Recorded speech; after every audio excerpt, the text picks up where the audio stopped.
Morning. Good morning. Good morning. I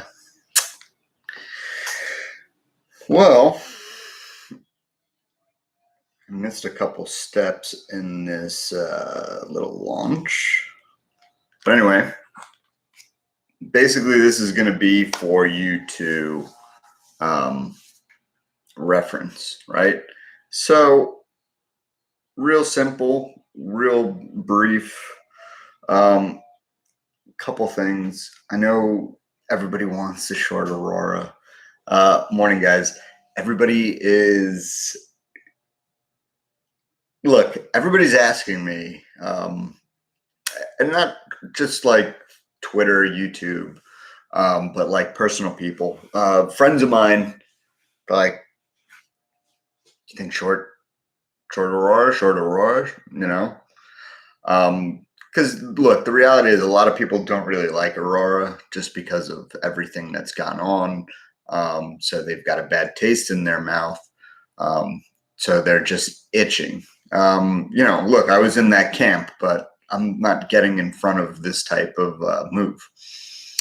So, one thing I had said to them was I would probably wait till Tuesday, see how it shakes up with the Canadian market being open. Now, one of those things has happened. I said probably, big gap up. We're getting a nice size gap up right now. Aurora's at 1860 by 1872 from 1710 close yesterday. That's a big gap up, so it could be a little gap and trap. I would probably wait till I don't know, it's 9:30, probably too early to buy. I wouldn't go into the market basically and just go short or buy puts. Okay. I think if anything, if that's your goal, if let's say you've got to be somewhere at 9:35 and you're going to be without the ability to make a trade, I don't think that you just buy straight puts. I think that you probably want to do either a straddle or a strangle. A straddle, if you don't know, is when you're buying an option, a call option and a put option with the same strike price and same expiration date. A strangle is buying a call option and a put option with different strikes, same date. So to give you an example of a strangle, you buy a $10 put and a $13 call. Okay. In Aurora's case, for where it is now, you buy a $20 call and a $17 put. I don't think that you go into this guns blazing at all. All right. So Curaleaf had earnings yesterday. They were great. No surprise there. That should give you an idea of what Truliev's earnings are going to be like. Basically showing the growth that Florida is experiencing from coronavirus. So basically, you already know what Truliev's earnings are going to be like. They're going to be good. They're always good. They always beat. They're one of the best pot companies in North America. They put up silly numbers, so my expectation is good there. If the momentum continues, great. A couple other things. Hexo did an offering. That's it should pull back a little, but here's my thing. With some of these companies that are like 75 cents, like we saw YCBD yesterday. I saw this when Tilray, well, not when Tilray, when Constellation Brands did a huge deal with Canopy, and so all these funds were looking to get size in all of these weed companies, and they were buying up some really shitty weed companies. What was that? It was like what was it? IGC, I think it was like a 40-cent company but it was on the American Stock Exchange, and the thing went to like $7. It was complete pump and dump, but they could buy it on margin. I feel like that's what we're seeing. I mean, the volume yesterday in YCBD kind of was nuts. I don't understand that move. They're not making money, yet they did 46 cents above consensus on consensus estimates of for revenue. I just didn't get that at all. Yes, Joe, almost 1,000 subscribers. I know it's really early. Can you, Joe, do me a favor? Actually, forget it. No favors. I'm just waking up. It's my wife's birthday, so I made her coffee. There's signs out front, and yeah, I'm gonna do the stream. So yeah, look, I just don't think it's the morning to do it. All right. So anyway, what else? Let me see, guys. Do you have any questions while you got me here?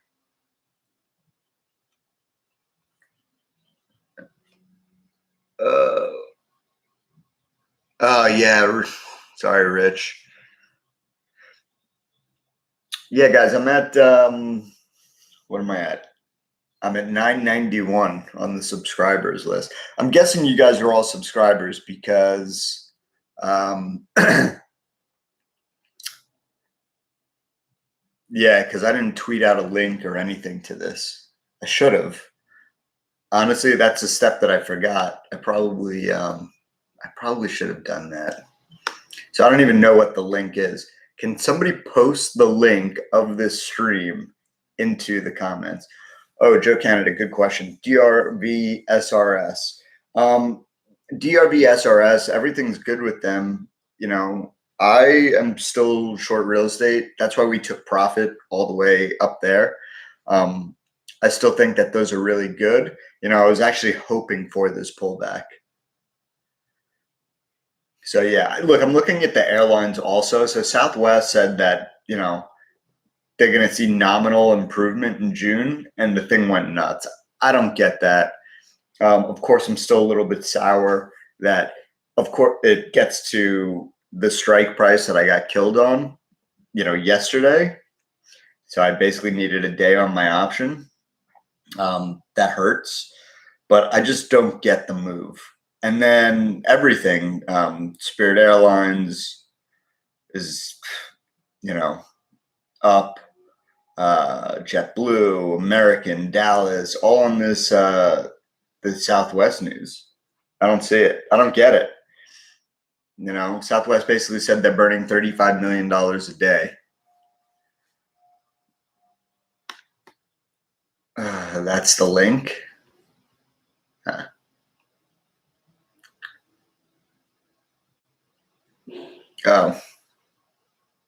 Oh, shit. Thank you. What a fucking noob. Sorry. So, let's see. Let's just do this. Sorry, guys.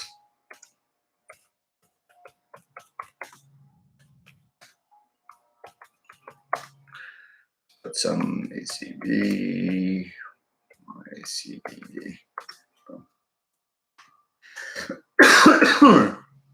All right. I got it. I figured it out, guys. I used my brain. The curved arrow.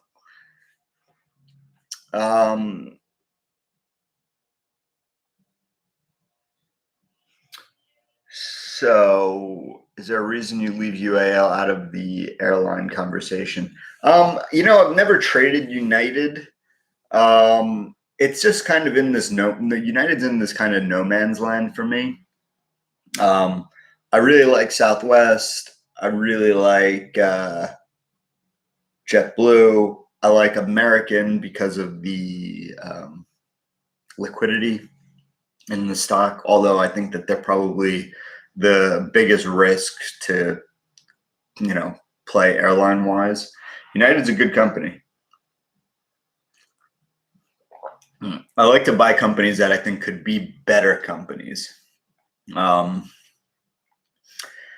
But look, I mean, my stance on the airlines hasn't changed. Yeah, there's probably going to be some failures, but a bankruptcy doesn't mean they're going out of business. I think like you could buy Southwest Airlines now, and it'll be like up 50 to 100% in a year. And if I'd said I could give you a stock that would go up in 100% in a year, you'd be all over it. And you can do that with like Carnival Cruise Lines. Carnival Cruise Lines isn't going anywhere. I can assure you that. I can personally guarantee that Carnival Cruise Lines is not going to run out of money, and they are going to scoop somebody up. But yeah, I just don't get this Southwest move. Look, here's what I would do. SPY's probably, we saw a move like this last week where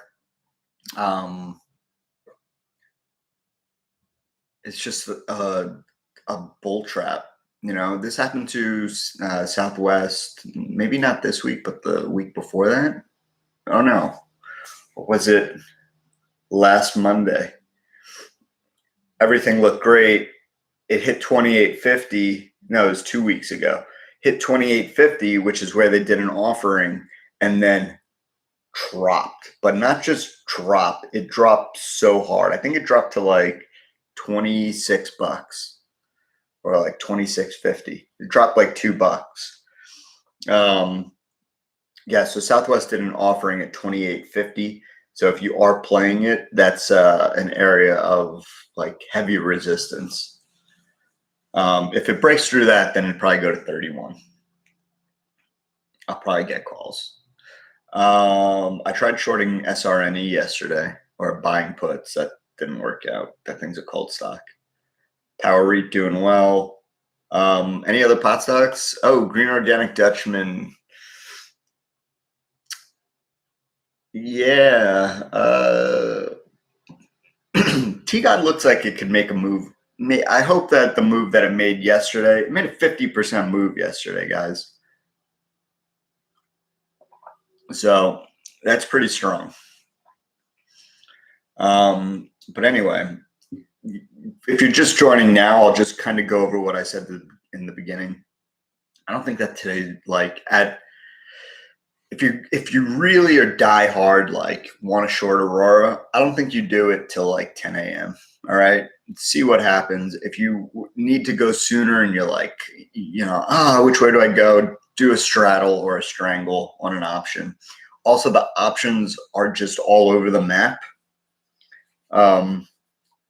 So the options are just risky on their own. Remember, like Canada opens up today. And the day off move always goes really high and then fades. And if you don't believe me, just look at what happened to Kronos yesterday. Gets to 610, whatever, 615, and then fades all the way back down to 560. So that's, just kind of the risk that you're running. But the volume's sick, so I don't know. I think maybe you give it another day. You got some T-God at 0.18. Goodbye. You should sell 30% of your position. Guys, all right. So I am. Powell and Mnuchin testify on COVID and the economy at 10 a.m. There's some headline risk. Okay. They're not going to want to say anything not pumpy, but again, if they're being sworn in, they can't exactly lie. So they might, have to dance around some topics, which won't be good. Guys, if you're new to the channel, like, subscribe, share, whatever. Is it too late to get into Power REIT? The thing is a beast. no, it's not too late. I think it could be, my target's like 30, $40 on it. You know, it could be more. I think it'll be like the next IIPR. So, you know, it's also, nobody knows about Power REIT.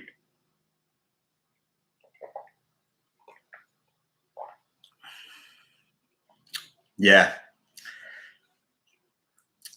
I know. And it came with a warrant also. So Hexo raises 50 million, selling units at 90 cents. It also came with a warrant that was good for 5 years. It's a serious deal. It's a real serious deal. Oh, thank you. Guys, say happy birthday to my wife. My wife's old now. So young. She used to be so young.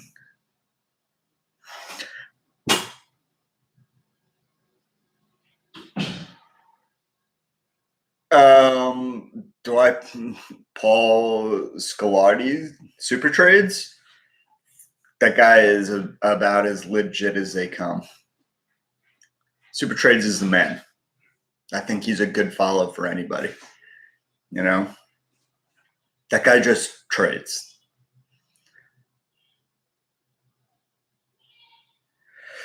I did call Power REIT at 7.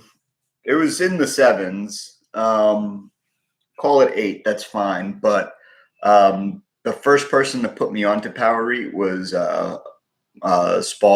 Scolardi Super Trades, and I saw it go up and then pull back, and I was like, "Damn, this thing makes moves." And then I took a position. So I have to give credit to him. But I like those REITs. I like Power REIT because they were just getting into cannabis. I like IIPR because they're just kind of a first mover. Doesn't mean that, you know, I'm not going to take profit on it. I mean, take profit, take profit, take profit. That's it. That's what you should tell yourself every day. Like, did I take enough profit today? All right. So yeah. What about JCPenney's and Amazon News? You know,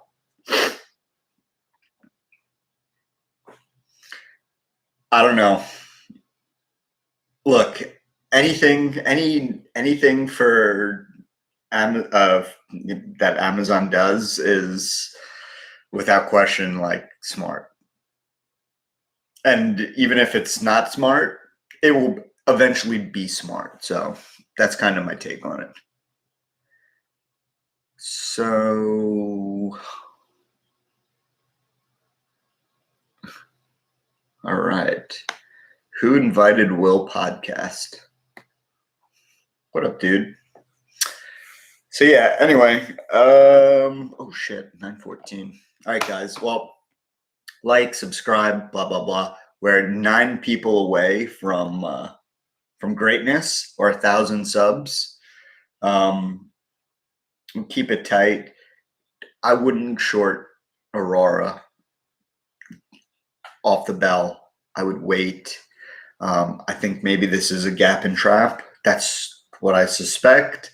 And you know, I'm not Monday morning quarterbacking this because I said this shit would happen over the weekend. I also didn't think that this thing would hit $20 as quickly. I said that Friday, just in case you're wondering. So yeah. So anyway, you guys have a good trading day. I'm gonna. It's TTG Tuesday. Means you can come in and trade with me, like right now. All right. You got to get your token though. So that's where I'm going right now. I haven't even gone in there. There's probably a ton of people. So, all right, guys, running late. Catch you later. Like, subscribe, blah, blah, blah, blah, blah.